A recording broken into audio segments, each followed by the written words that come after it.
ప్రియమైన దేవుని బిడ్డలారా, ఈరోజు నిన్ను నన్ను ఎందుకు రక్షించాడంటే, నరకంలోకి వెళ్ళిపోతున్నా, అగ్నిలోకి వెళ్ళిపోతున్నా కొందరిని లాగి రక్షించడానికి నిన్ను నన్ను ఎన్నుకున్నాడు. నా ప్రార్థనకి రక్షించబడతారంటే రక్షించబడతారండి.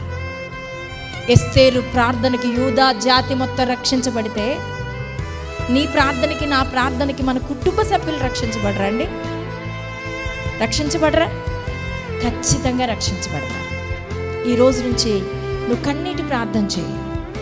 దేవుని యొక్క సన్నిధిలో మూలుగు, గువ్వంట మూలుగుతుందట. మూలుగు దేవుడి సన్నిధిలో, ఏడువు, కన్నీటి ప్రార్థన చెయ్యి. ప్రభువా, నా వారు రక్షించబడాలి, నరకంలో కలదు, నా కుమారుడు, నా కుమార్తె, నా భర్త, నా వారెవ్వరూ కూడా నశించిపోవద్దు, రక్షణ పొందాలని నీవు చేసే ప్రార్థనను, నువ్వు విడిచే కన్నీటిని దాటిపోడండి, దాటిపోడు.